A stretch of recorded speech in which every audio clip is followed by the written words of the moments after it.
at Raised Roofing. We're going to try to do a repair on these. This is one of the shingles prescribed. The other one's on the front of this hip roof right over here. I'm going to try to unseal these. Now, the Camelot 2s are known for their excessively powerful bonding strip. It's almost always impossible to just pop one out and put one back on. You guys approved all of the hip and ridge cap on this roof to get redone. We're going to absolutely butcher all of the shingles that are not prescribed in the repair, trying to do that. Again, we sent you the no reuse of materials for these designer shingles. There are a ton of reasons why we cannot perform this repair. We couldn't do a repair on even one shingle, on one hip cap. They just don't work that way. They're specialty shingles for a reason. So we're going to try to get this picked up. Now, this being on the eve is going to add a couple more issues. Okay, can't even.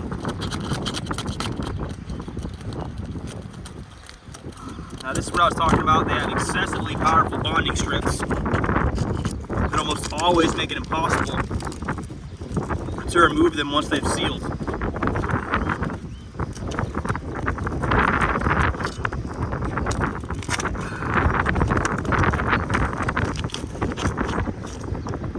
Okay, so bring the camera over here so I can show you what's happening.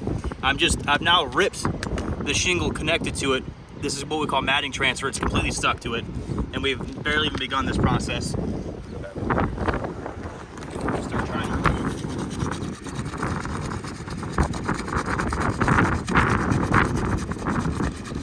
It's coming up a little bit easier.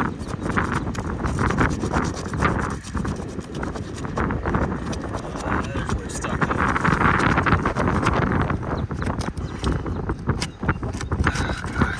Got a tear right here. Again, bonding strip's so powerful that it's pretty much impossible to separate. And so this shingle's not even prescribed in the repair, and all I'm doing is unsealing it to get the nails out, and we've already got a tear here. This is also why the way these are designed is kind of a pain in the butt, but these small, thin strips right here, combined with the bonding strip, literally make it impossible to remove even one of these shingles without causing more damage.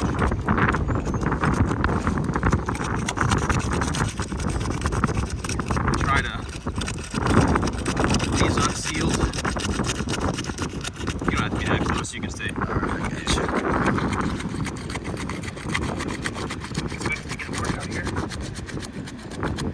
And again, right here is where we're going to run into the issue. This bonding strip right across the top here makes it so difficult to unseal this without breaking this middle piece. Jesus.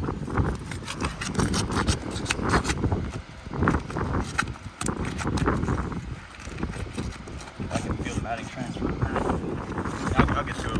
We'll finish unsealing these first. So I've got the first shingle unsealed. We'll go ahead and try to. I don't even know if I can get under this shingle to get those nail heads up.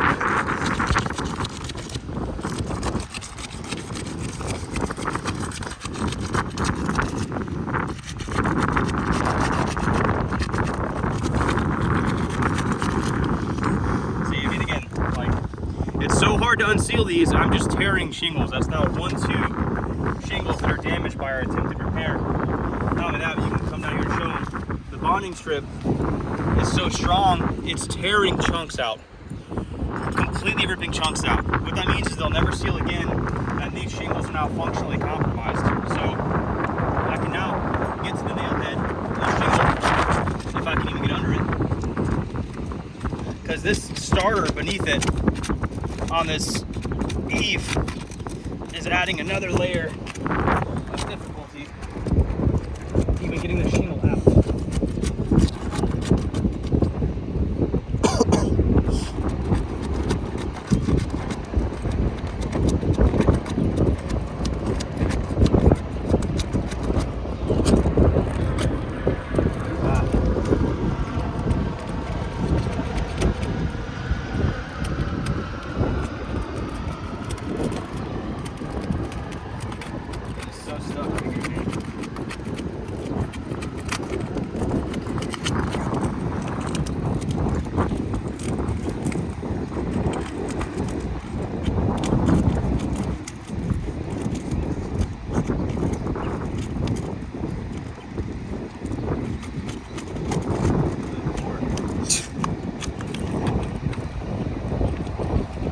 time. Yeah.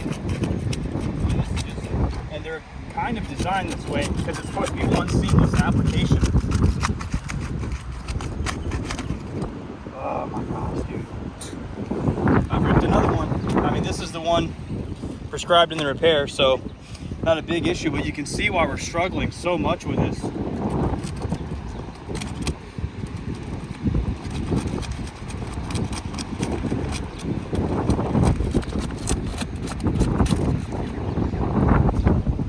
So as we're trying to unseal this, it's just slamming through these shingles.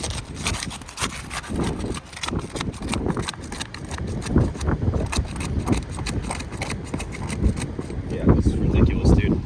I mean, I literally can't even unseal these shingles without it being a complete fight. And bam, this right here, that's tremendous matting transfer. I mean, you can't do repair on shingles like this. It's completely impossible. We're just butchering this roof at this point. But we'll see it through. Maybe I'll do the screen when I get home.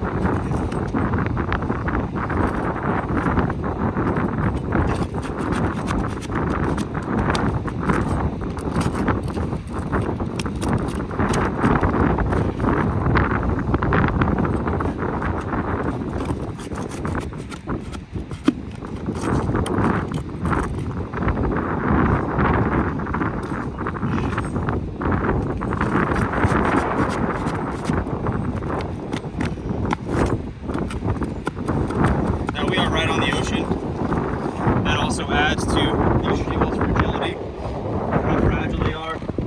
The salt is pretty unforgiving.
Bonding strip.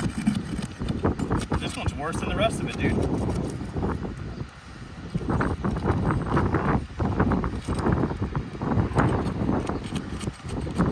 And yet again, you see the issue we're running into here.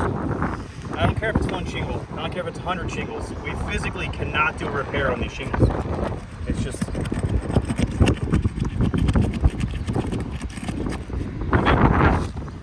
I want to finish this freaking repair at this point. God almighty. See the other end of this.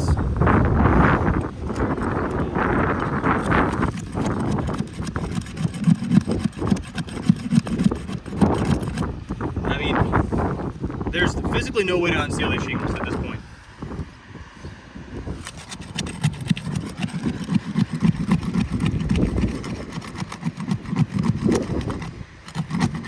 I mean, you can see it. You see how thick that bonding is? Sorry, someone's calling like 4 times in a row. You're good. I'll answer in a second. If they call again, I'm gonna have to answer it though. I got you. Okay. Just keep the video rolling. Yeah. Hello?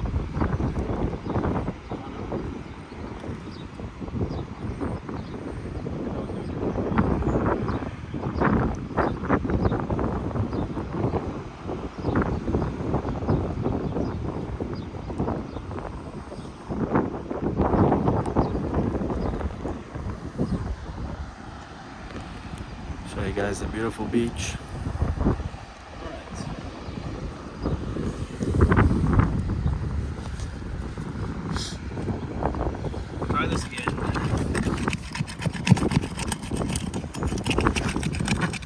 astronomical.